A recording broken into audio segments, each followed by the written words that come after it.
Bem-vindos ao terceiro programa da série sobre a voz. Hoje abordaremos o uso da voz no teatro musical. O maestro Marconi Araújo contou um pouco sobre sua experiência no teatro musical e falou sobre o mercado de trabalho no Brasil.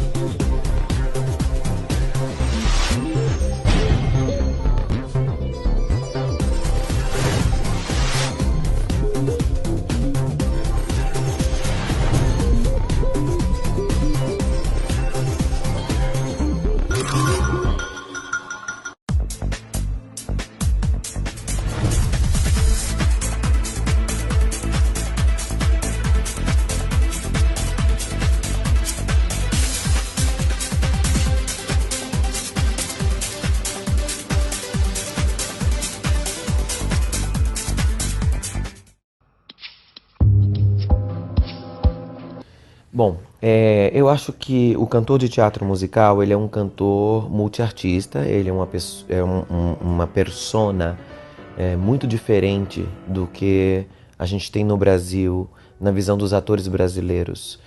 Comparado, por exemplo, aos Estados Unidos, onde a formação do ator é muito mais de multiartista e a vivência do ator, não só nos Estados Unidos, em outros países também, a vivência do ator desde o high school, desde começando mesmo como crianças, eles já aprendem que a arte é uma coisa muito mais ampla.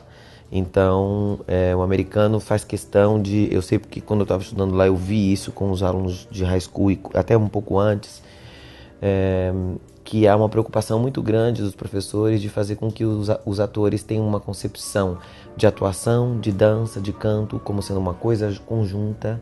Eles fazem desmonte de cenário, quando termina o espetáculo, eles lidam com a parte física do cenário. Alguns deles trabalham com iluminação, outros trabalham com colocação de microfones, outros... Então, há uma visão muito mais ampla. E quando o cara chega no college ou para fazer um curso de canto, ou mesmo fazer uma aula particular, ele já passou por isso antes. Então, ele não vai entrar no musical sem saber o que é. A nossa realidade é que atores que vêm fazer teste para musical, acabei de fazer agora 2 testes para musical, 2 audições, são atores que não têm a mínima ideia do que vão fazer, eles não têm nenhum preparo, eles não trazem material adequado para uma audição. Então, tudo isso são problemas que a gente tem que solucionar no Brasil. O teatro musical no Brasil já tem um bom tempo, já tem 10 anos, mais de 10 anos. Então, de lá para cá, alguns atores começaram a perceber que existe um mecanismo para se audicionar, que existe um preparo, que existe um material que tem que ser levado, uma partitura ou várias partituras de acordo com o que foi pedido pela banca da audição. Tem que haver um preparo como ator, tem que haver um preparo como cantor e às vezes como bailarino também. Então, hoje em dia nós já temos isso, mas ainda temos muitos atores que não têm essa formação. Então, existe uma coisa chamada audition class nos Estados Unidos, onde você aprende como audicionar. Aqui no Brasil a gente não aprende. Então, eu particularmente, quando o ator vem e tem talento, às vezes eu paro um pouco e digo para ele, olha, você vai voltar no callback, mas da próxima vez você não vai fazer isso, você não vai fazer aquilo, você não vai tentar fazer isso dessa forma, ou você vai mudar e vai mudar esse figurino não tá bom para você. Você vai trazer esta música e não esta. Eu tento orientar e dar uma espécie de audition class na primeira fase, fazer com que ele volte no callback mais bem preparado. Que aí eu também estou ajudando esse cara a entender como funciona o métier. Porque às vezes é o mais difícil, às vezes talento, no brasileiro tem muito, mas não basta isso. Tudo é igual nessa minha aldeia. Sempre está nesta mesma paz. De manhã, todos se levantam, prontos pra dizer: abre os teus umbrais e as secretas espirais, fantasias transbordando música que vem da escuridão.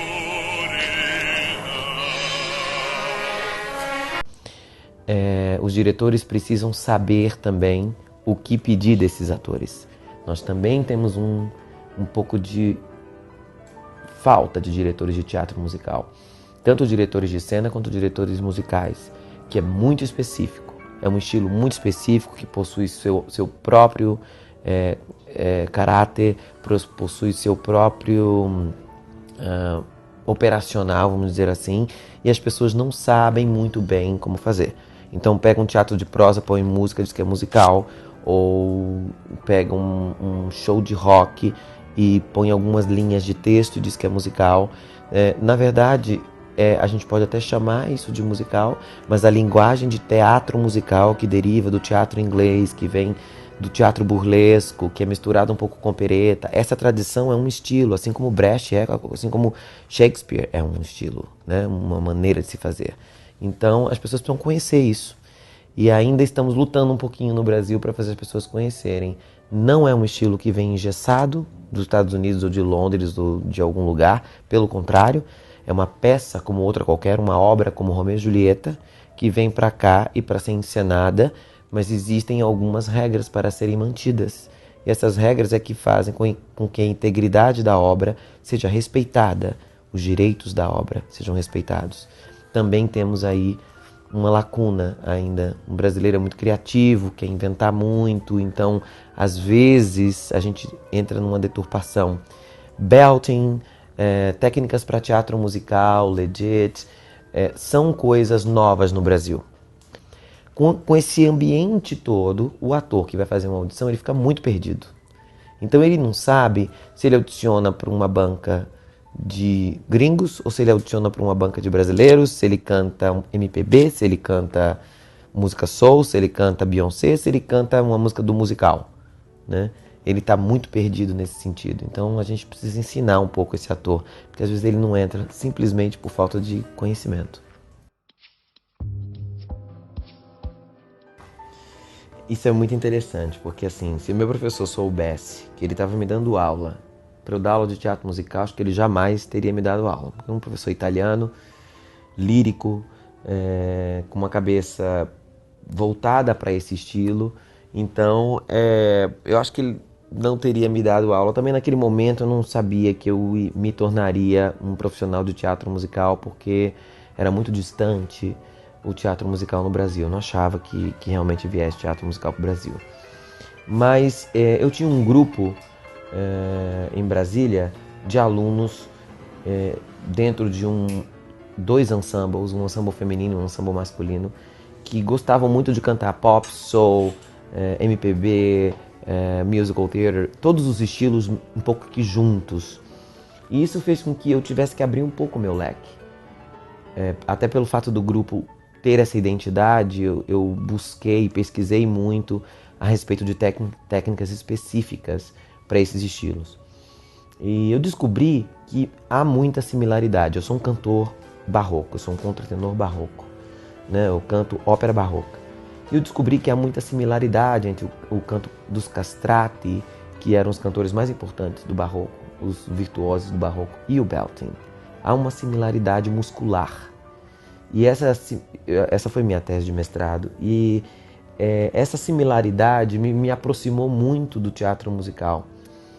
E eu percebi que, dominando o teatro musical, eu poderia ter ferramentas para ajudar outros cantores de outros estilos a também desenvolverem suas vozes. Então, eu fui chegando num lugar que eu chamo de voz rica, ou base da voz rica, que é simplesmente uma voz que otimiza todos os seus ressonadores e toda a sua capacidade muscular. Através do conhecimento da musculatura, eu posso mudar a minha voz de acordo com o estilo que eu estou cantando. Então, quando eu cheguei nesse ponto, eu percebi que eu poderia dirigir qualquer estilo se eu estudasse o estilo, conhecendo essas musculaturas. O Brasil agora está com uma leva de teatro musical muito grande. Nós temos em São Paulo, às vezes, 4, 5, 6 grandes musicais acontecendo ao mesmo tempo, nós temos elenco para isso. Então, é muito interessante para mim que eu tenha profissionais prontos para fazer isso. Quando nós fizemos Les Misérables, há 10 anos atrás, um pouquinho mais, um dos maiores produtores de teatro musical do mundo, que é o Cameron Mackintosh, perguntou para mim: por que você preparou pessoas para fazer teatro musical em Brasília quando você não tinha teatro musical no Brasil? Não faz sentido para mim. Como é que eu chego aqui com um musical meu e dos meus 12 protagonistas, 10 são seus alunos, e você preparou essas pessoas sem ter a mínima ideia de que eu viria para o Brasil? E a minha resposta para ele foi a seguinte: teatro musical é uma tendência mundial, porque é um teatro que chega muito próximo das pessoas e tem uma característica muito importante: é cantado na língua pátria. Tem uma conexão, uma catarse com a plateia muito forte, diferentemente de ópera, que no seu início era uma coisa muito popular e hoje é uma coisa um pouco mais elitizada. E eu falei para ele que eu achava que uma hora ou outra o Brasil ia entrar nesse circuito e eu gostaria de ter pessoas prontas para poder entrar nesse mercado sem se machucar, sem tentar improvisar uma voz. E eu consegui.